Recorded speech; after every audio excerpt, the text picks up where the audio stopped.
everyone, and welcome to our panel. And my name is Serephina. I'm a managing director at a Founder Institute. So, Founder Institute is a startup incubator. We've incubated over 8,100 tech startups since 2009, and they've raised $1.9 billion, and our portfolio valuation is about $35 billion. So, we have an incredible lineup panel today. So I would love for each of you to introduce yourself, but with little tweaks about what you actually do without adding adjectives or anything like the founders, how founders would introduce. Introduce myself? Yes. Okay. I was early on at Google. I built a lot of the infrastructure that Google runs. I designed Borg, which Kubernetes is successor to. So I owned a lot of the infrastructure at Google over time, uh, and I built a lot of stuff that died prematurely, and a lot of stuff that persists today. So from an infrastructure perspective, I've been haunted by my infrastructure, and also succeeded sometimes in not building stuff that haunts me. I'm Mark Settle. As you heard, I worked for many different companies in a chief information officer capacity. And most of my infrastructure experience is actually on the non-product side, back in the back office and things like that. And I currently advise startup companies and work with several VC firms. Hi, everyone. I'm Tony Jebara. I started in AI before it was cool in the late 1900s. And back then, it was just a college thing. And I was a student and then a professor of AI at Columbia University. And then did a startup again on AI and recommendation, moved to Netflix about a little over a decade ago to help build out their recommendation engine, and then moved to Spotify, where I led engineering and AI, the infrastructure around AI, as well as new AI products and experiences. And yeah, and now jumping on new adventures. Exciting. Thank you. Let's start with the $1 million question. For some of you, it may be the pre-seed questions. So, how do you keep engineering decision tied to the actual business instead of building the beautiful, prettiest architecture for a company that doesn't exist? So, let me start with Tony. So, really, it depends on the DNA of your company. Some companies are product first, some companies are design first, some companies are tech first. But Spotify is very much a product first company. And so you start with what are you building for the consumer? What is the product? What is the job to be done? And you start there and then you work backwards towards a technology. And then, of course, it's very easy to then work yourself into a corner. So, one of the things you do is you start there, but that doesn't mean you don't think about a path beyond. And so while you're building for that MVP to get something out there, a prototype, an A B test, and then start to see, do you have product market fit? You're also thinking, am I going to end up in a corner with this engineering technology? Did I commit in a path that's not going to be scalable and grow? And so then have a plan for what to do next. And that plan might be, oh, okay, well, we built this thing. It's not going to scale beyond 100,000 users, but here's what we could then eventually build once we see product market fit and we have a way to evolve. We have a way to switch off of that tech and get onto the better path that scales or that's going to continue to evolve. And then you can continue to have optionality, in other words. And so go for that product first, but maintain a plan for optionality instead of just building the pure tech that's the ideal tech, and then hopefully one day it'll have product market fit. That tends to be a very risky path. Just, I mean, the only thing I'd add to that is, really outgrowing your technology is a great problem to have because that actually means you've succeeded to a point where whatever choices you made aren't scaling to the demand for your product. So, sort of the premise of this conversation is what a bad thing that would actually be. But if that's some of the nicest thing to wake up to in the morning is we're going to have to build this out in a different way, rehost it in a different way, or go back and refactor some code because there's a demand that we hadn't anticipated. Yeah. Just to piggyback on both these guys, I think they're great answers. I think one of the things you do have to keep in mind, though, is I have seen products where they keep iterating on product market fit for years, and then they accumulate so much technical debt that they lose the ability to be flexible, and never paying down that debt, never rethinking about, okay, now I'm going to slow down. I understand what I'm doing. And you need a threshold of time of, you can't be in that exploration phase next feature, next feature, next feature. And once you get too far down that path, you get stuck. You get stuck in your own debt, if you will. And so I think there's a balance between building the perfect thing and then trying to find someone who's willing to use it, which is pretty tricky. And keep working on trying to find the right thing. You eventually bog down. That's like a perfect segue to our next question. So we all know that founder love shipping features until the lack of internal tooling sets their hair on fire. How do you know when it's time to invest in internal system before the entire team revolts? So Ben, Google famously built Borg, Spammer, and everything else internally, but early stage startups don't have thousands of PhDs. So how do you draw the line between build it right or duct tape its spine? So Zamorg was actually the second system we built, and I think there were only two PhDs on the project, and there were only 20 people in it. But I think and Google, it was an interesting company, just still is, in how much it was driven by technology. And there were good parts about that, and there are bad parts about that. Um, I think generally, um, who runs on the power grid in California about 20 years ago was struggling to keep up. The point at which you are talking about how bad your infrastructure is, it's way too late, right? And I think when people are talking about the power grid, because it couldn't actually supply enough power, that was way too late to deal with the problem because the time horizon for dealing with that sort of problem is actually kind of years. So one of the things you're thinking as a founder is, if I've noticed it's too late and I need to be doing it earlier than that because the time frame for fixes is very, very long. So in a way, tech debt sometimes gets swept under the rug. And one thing that you really have to do is make it a almost like an initiative, like a new product in and of itself. And so sometimes you have an initiative. We're going to launch this big product or this new content type or some other massive effort as a company bet. It turns out paying down tech debt, reducing compute costs, or being more efficient or avoiding redundancy, those are also bets that you put on the bets board. So you treat it almost like a product, but it's a technical product. It has a time frame. You have to time box it. And that also gives you a certain rigor because you can also keep paying down tech debt forever. There's always one more thing to refactor. There's always another little, efficiency to be had. And so, you want to just say, this is exactly what we're going to go for. These are the outcomes. And then at the end, another thing every product has to do or every bed initiative is present an ROI to the company leadership. Here's what you're going to get. You're going to get X more users, you're going to get X more dollars. Well, a lot of these tech initiatives, you're going to get more speed. You're going to be able to ship products faster. And so that can then be evaluated. And it's not just hey, I've got this secret tech debt that I need to pay off. Trust me, it's going to be great. You have to also estimate what it's going to do for the actual company's bottom line or the company's speed. I'm curious for both of you folks. At least at Google, I found people who, navigated very closely to the product side, and some people that really liked working on infrastructure and tech debt. And they kind of self-separated the various people. And kind of my rule of thumb is the people working on the infrastructure should be cranky, but not too cranky, right? If they're happy, you've given them too much leash, they fixed too many problems. But if they're really, really cranky, they're maybe a problem. Just to comment on that. So it is interesting, and you both talked about this. Sometimes your scaling problems have much more to do with the way you're using infrastructure than the code, like a lot more to do. And re-architecting how you're hosting the application and the different user communities, you're serving.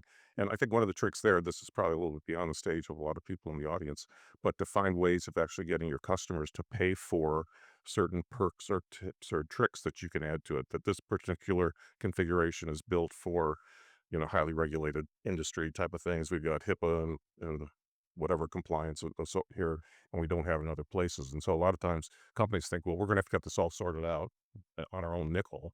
But in fact, you can overdo it. You can make it too complex and have too many options for the customers, but you can actually make the customers help you along the journey to rehost your application.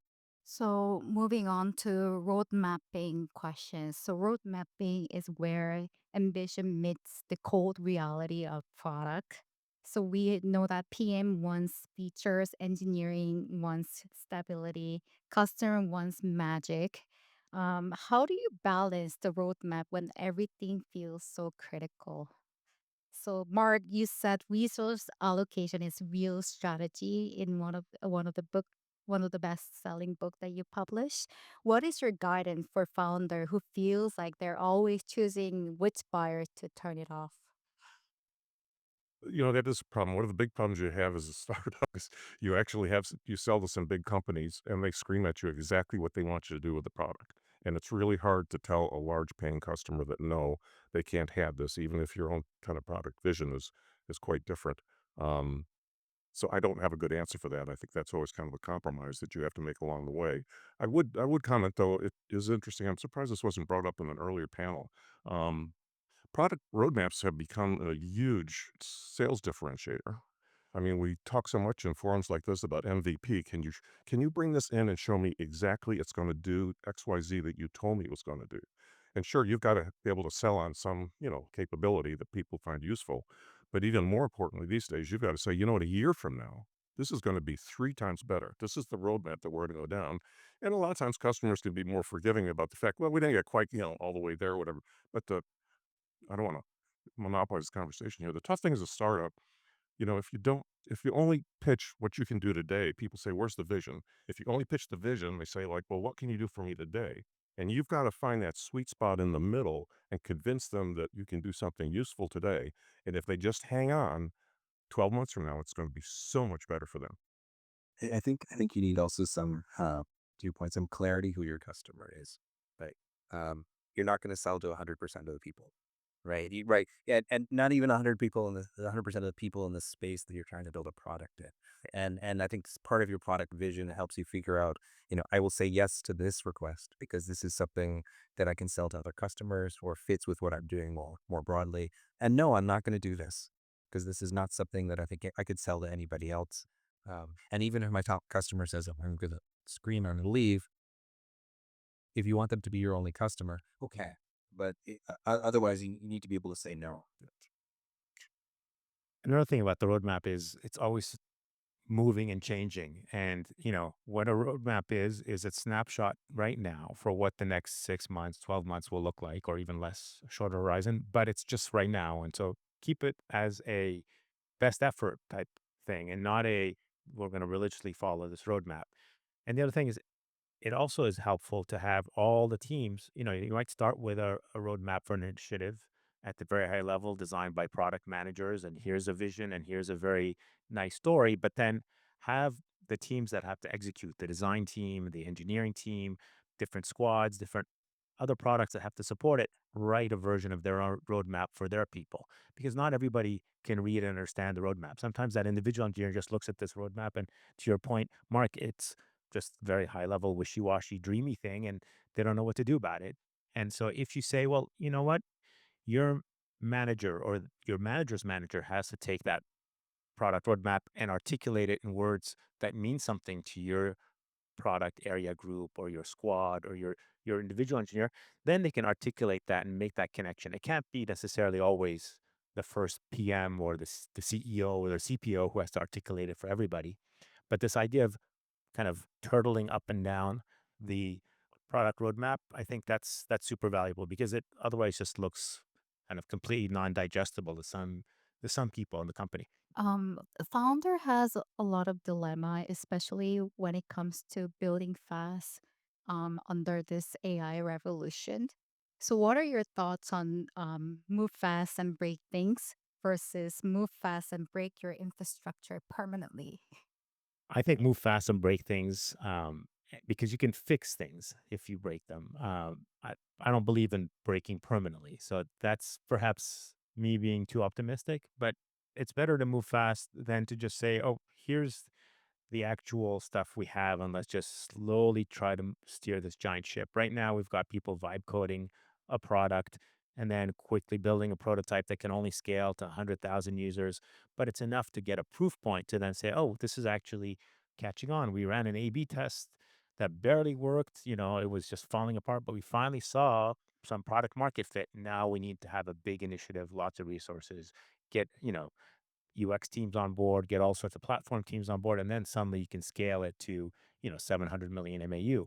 So I think it's much more important to let that kind of stuff happen and get, 1,000 flowers to bloom rather than, everybody has really regimented and you can only work within, these guardrails.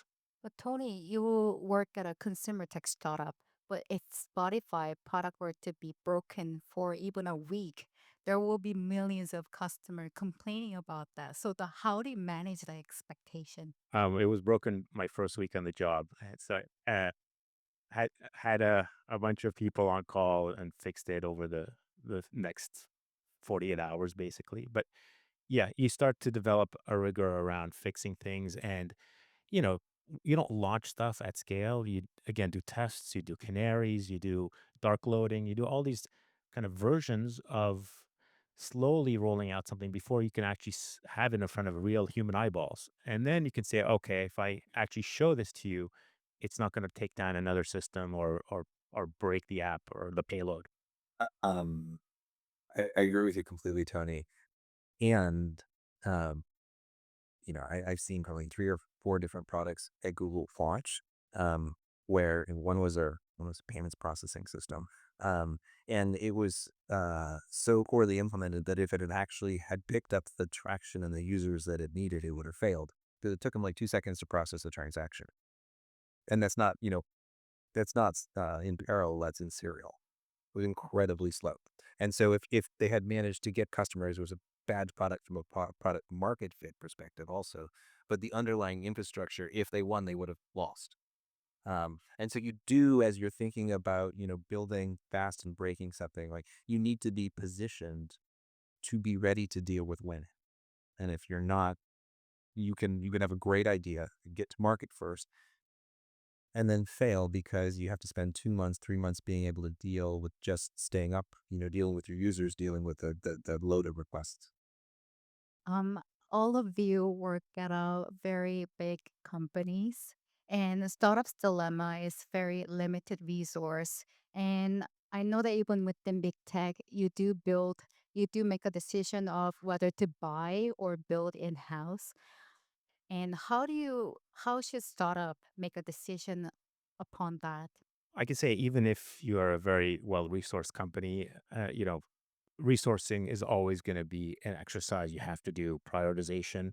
You never have so many resources that you can just do everything and every idea that bubbles up. So, the skill you're doing as a startup is going to still be important when you're a 1 trillion cap company. Like, how do you manage those resources? But then on build versus buy, I mean, even whenever possible, I don't actually just like to think build versus buy. I like to think of rent versus build versus buy because a lot of times you don't want to buy something like a house because if it breaks, you have to fix the house. But a lot of times, if you're just renting, you're like, okay, that solution isn't right. Maintain that optionality and switch. And in fact, you want to be in that mode of saying, okay, let's quickly try out something, plug it in, and then if it's not working, switch to another vendor.